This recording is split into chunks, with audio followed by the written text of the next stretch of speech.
Even though Sander Cohen is my favorite character in the entirety of the Bioshock franchise, we can all admit that he is a little bit insane and a little bit of a hothead.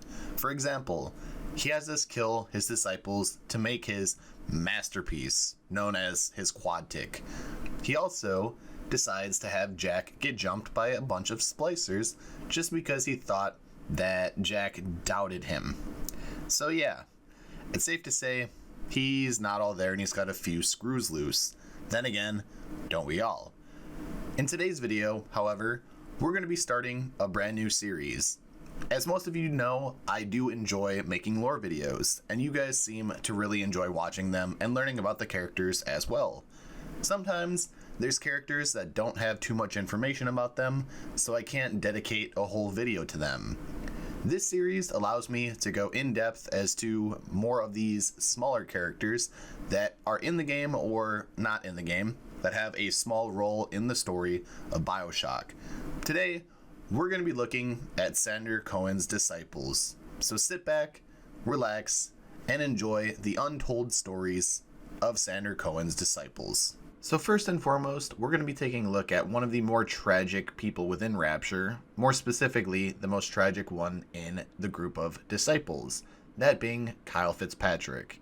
We meet him in the Fleet Hall after initially talking to Sander Cohen.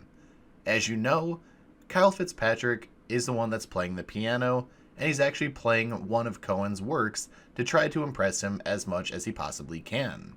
However, as you know, he had the misfortune of taking a rather explosive final performance for Cohen, and he's the first of many pictures that go on his quad tick. As I mentioned before, Sander Cohen's invitation to Jack to the Fleet Hall ends in Fitzpatrick's suffering.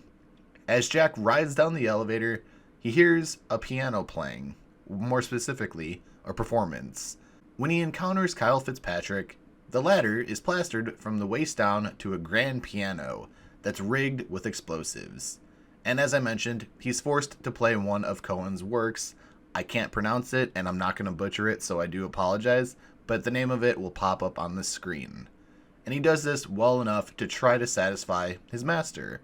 But ultimately, Sander Cohen is displeased and demands that he continues to keep playing it until he gets it right. Eventually, Fitzpatrick gives up in his frustration, which triggers the piano to explode, thus ending his life instantly. If I were in Kyle Fitzpatrick's shoes, I think, honestly, that is the best way to go out in terms of not being able to be tormented by Sander Cohen anymore, even though his death was caused by Sander Cohen. So, yes, it's good for Fitzpatrick that he's not being tormented anymore. However, Sander Cohen still gets the final last laugh. It's really downright tragic and really downright disgusting, in my personal opinion. Son of a bitch. Left me to freeze. That's still one of my favorite lines all throughout Bioshock 1, and I'm sorry if I didn't get the delivery right, but still, the delivery of that line in general is one of my favorites. Next, of course, we'll be talking about Martin Finnegan, the Houdini splicer that's in the frozen tunnel to Poseidon Plaza in Rapture, obviously. And he's the one that freezes Jack and picks out a pose for him before you ultimately end up killing him and taking picture number 2 for Sander Cohen's quad tick. Back when Finnegan met Cohen in 1937, Finnegan said that he admired Cohen's paintings. Cohen, by comparison, claims to have simply admired his carriage. An artist in his own right, Finnegan quickly fell in with Cohen, and they became friends, even traveling with him to Rapture through the invite. In the underwater city, he held the much sought-after position of one of Sander Cohen's disciples, and in this situation, one of his protégés. When Cohen closed Fort Frolic to the public during the Civil War, Finnegan was one of the many people who became trapped inside with Cohen. While the other prisoners panicked and began fighting with each other, Finnegan schemed and began scavenging any plasmid and gene tonic that he could find and get his hands on. Now spliced to the point of becoming the Iceman, which is a badass name, he took over the tunnel, connecting the atrium to Poseidon Plaza. From there, he froze other splicers in dramatic poses, kind of like how Sander Cohen plastered splicers and put them in dramatic poses. And also, he prepared for a fight against Cohen himself one day. If you played Bioshock 1, obviously, you know what comes next. You have the task of finding Finnegan, or another disciple in this case, and taking his picture after killing him and putting it on the quad tick. Although, when you get into the frozen tunnel, a threatening message addressed to Cohen himself can be found next to one of Finnegan's victims. Upon entering a small area connected to the tunnel, Jack is then frozen by Finnegan, who, as I mentioned, already picked out a pose just for him. Luckily, Jack thaws out, but now must find Finnegan, which he's also frozen as well, to blend in, and kill him, and then take his picture. Yet again, this is another one of those tragic cases where Finnegan gets manipulated by Cohen for his own personal gain, and it's unfortunate that we are the ones that have to put him down.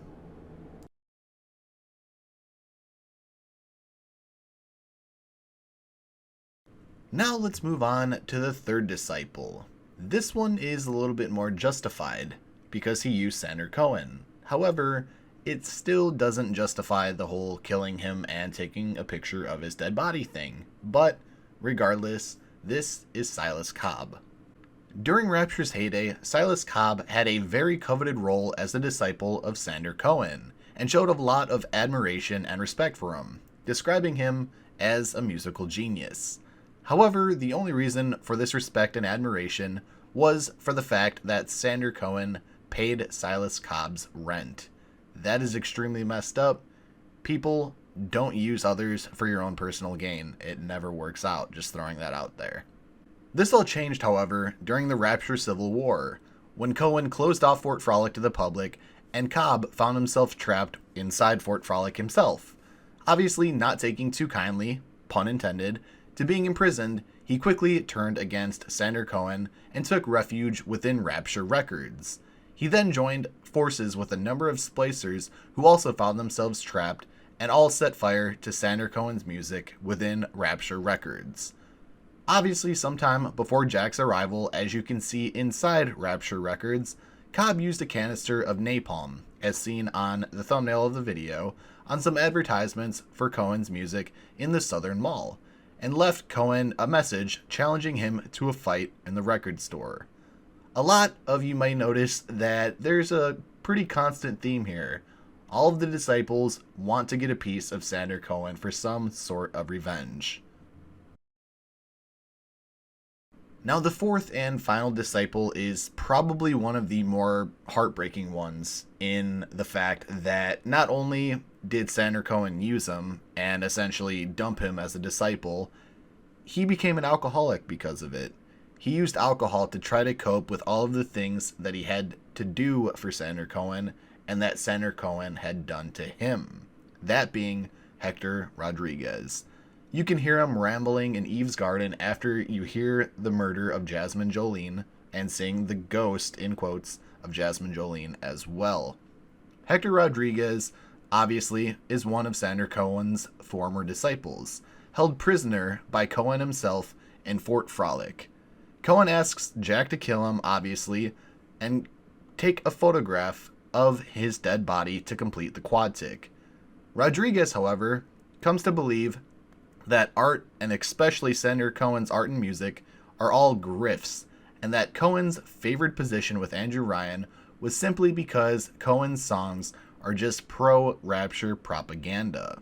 And obviously, by some of the rantings that you can hear him spout out at the bar, it seems like he's done some dirty work for Sander Cohen. So not only did Sander Cohen dump him as a disciple, he made him do things that he probably didn't want to do, and he became an alcoholic in the process. It just makes it that much harder to actually take him out, because I personally sympathize for him.